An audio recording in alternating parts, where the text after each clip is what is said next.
Since 2003, this is the Sports Source, East Tennessee's #1 sports talk show. Presented by Pipe Wrench, and by Junk Be Gone, and by the Garza Law Firm. With your host, John Pennington. The Sports Source starts now. Good Sunday morning and welcome into the Sports Source. Happy to have you joining us today. Tennessee last night, and we're here in the Junk Be Gone studios, by the way. I always want to give them credit. Last night, Tennessee loses badly at Georgia. Doesn't look that bad because of a late score, 27-13. And if you turned your TV off right then, you probably thought, well, the clock has struck midnight on this fairy tale season. But yesterday was Turn Back the Clocks Day. So by late night yesterday, Alabama had lost, Clemson had lost. The clock did not strike midnight on the playoff chances, not completely. What are their chances? What do we take away from the Georgia game? Will this team be ready for Missouri in the games ahead? We got all that to cover in the next 90 minutes, and we got a ton of guys over here to do it with me. Let's get into this show. First segment brought to you by Junk Be Gone. When it comes to clearing a mess from your home, old furniture, junk you don't use anymore, even big items like sheds or boats or something you might need taken apart, Junk Be Gone can do it. They break it down, they load it up, they carry it off.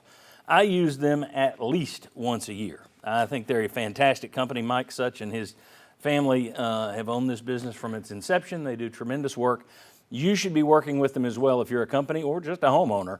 junkbegone.biz. All right, let's welcome in the first round of panelists we have. I always start on the right. I'm going to do it different today. Starting on the left, right down here, we have Bob Hodge, longtime sports writer, longtime media member here on the show. Bob, thanks for joining us. Good morning. Will Overstreet, VFL, former NFL player. Good to have you. Glad to be here. Right here, former VFL, high school coach at many levels. We have here Marlon Walls. Marlon, thanks for being with us. Appreciate it. Right there, Jimmy Himes, longtime media member in this panel, in this town, and on this panel. Of course, you can hear him Monday through Friday on 99.1 The Sports Animal. I hope I said that right. I've even put the emphasis on the and got there the point in there, That's the whole right. thing. Good job. Tennessee falls at Georgia. Game really wasn't as close as the 27-13 score laid out there. I had somebody yesterday text me and say, we were right in that game in the fourth quarter. You could have played them for 8 quarters and you weren't going to beat Georgia yesterday. Doesn't mean you wouldn't beat them if you played them neutral side or here or somewhere else, but yesterday, Georgia brought it. That said, the season is far from over. Do you walk away from that head held low? Do you walk away from that saying, better team won? This segment's about the biggest takeaways. And before we get into that, let me show you something here. This is the kind of day it was for Tennessee. You're used to, let's get the graphic out of there. Yeah. You're used to seeing Tennessee's offensive drive chart look like 3 plays, 75 yards, 57 seconds. They had 2 drives yesterday, one that was 11 plays, 25 yards, and a punt. One that was 14 plays, 43 yards, and downs. That's all you need to know about the kind of day it was for Tennessee and their offense, that you are running a lot of plays and going nowhere. So, what's your takeaway? How bad of a beatdown was it? Do you walk away with some different take?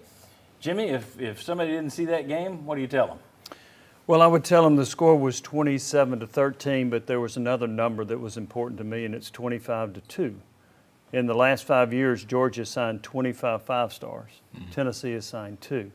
You saw the better team with the better players, the better athletes. Georgia doesn't miss many tackles, right? I think that's their athleticism, their quickness, their fundamentals. Tennessee didn't break many tackles against them. Few people do. I just thought Georgia's got better players. They got better talent. They got an underrated quarterback. I just think they were the better team, and I think their recruiting was a big difference yesterday. A lot of takeaways, but that to me was a huge one. Okay. Anybody else? Who's next? Yeah, I'm gonna piggyback off what Jimmy just said. For me, my biggest takeaway was Tennessee got away from what they normally do. And exactly for what you just said. They've got the better athletes, and to me, when you slow the tempo down, and I understand a lot of that was Georgia's doing on the back end, we're trying to figure out coverage. But now you allow those 5 stars to go up against our 4 stars, 3 stars, and we're not going to win that football game like that. On the other side of that as well, on the defensive side, I thought we blitzed Stetson one time. He broke away with his legs, and then we completely got away from it. On this defense, you have to bring pressure. Again, up front, I don't think we're good enough to go win one-on-one matchups. And if you're going to let Stetson Bennett sit back and pick us apart, we're going to have a long day. And I think that's what we saw yesterday. And not to disagree with you, I agree with what you're saying, but just I'll throw this in about the defense. If you told me going in, they'll give up 27 points and fewer than 400 yards, I think we'd all take that. We'd all feel pretty good about Tennessee's chances. Most definitely. Get 2 turnovers. Yeah, I think it was the offense that lost the game yesterday more so than the defense. But your point about the tempo, that scheme, it's to both of you. That scheme, that system Tennessee has, it negates that 5-star advantage. We've talked about it all year. We talked about it when he was hired. That's the beauty is most of the time it negates that 5-star advantage that somebody has right now on you because you haven't recruited up to that level. The problem is they put all those guys on defense. There aren't a lot of teams that put all their 5 stars on defense anymore. Georgia does, and it negated your system. Yeah, and I think also we talked about missed tackles. They don't miss a lot of tackles. When you're tired and communication isn't there because the offense is going fast, now you miss more tackles. Now you got 75-yard bombs down the field. So I think that's one of the things. My big takeaway was offensively, defensively, I think we kind of got away from what we do. Very good, gentlemen. And what took us off the tempo was mistakes. Almost any time we got something going, you had the offside, you had a false start. Seven false starts. It killed you. All of those mistakes. Even the first play on defense. Opening offensive drive for Georgia. They make a call. They run up the middle. Why did they gain 10 yards? Because there was a call on, and one defensive tackle went one way, and the other went the other way, and it was just a wide open run. It was a mistake from beginning to end. You got to give Georgia credit. They were the better team, but you helped them by not playing a clean game. Yesterday, your secondary, there were a couple of times where you've had issues with your secondary all year. We all know that. But this wasn't just guys getting open. There were a couple of times, Bob, we were talking, where Tennessee's defensive backs going against Tennessee this year, where they're looking at it. The play has started. The ball has been snapped, and it's 2 guys looking at each other like, "Who you got? What are we doing here?" And it's like, okay, we haven't seen that level of dysfunction with this. We've seen guys get open. That was a level of confusion we hadn't seen. Speaking of mistakes, Bob, I'm going to go with a lot of the level of dysfunction, a lot of the mistakes were because the home field advantage for Georgia was huge, just like the home field advantage for Tennessee has been huge.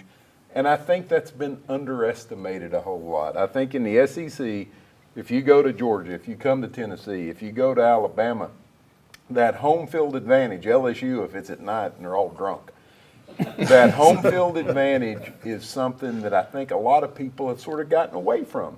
You know, we've talked in the recent past about how people don't go to games anymore. You got high-def TV. Yeah. Well, the people that go to games are the people that really want to be at the games. And so I think that atmosphere contributed to a lot of the mistakes that you saw being made by Tennessee.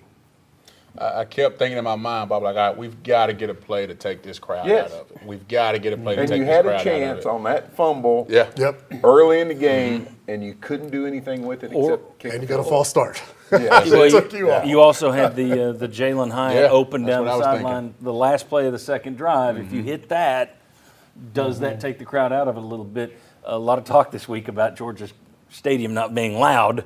It was pretty loud. I mean, I saw the. I'm not going with any specifics. It happens, but I saw Phil Kaplan of the Sentinel put a thing up that said that they did the decibel meter. It was 126 yesterday at Sanford Stadium. It was 125.6 here at Neyland against Alabama.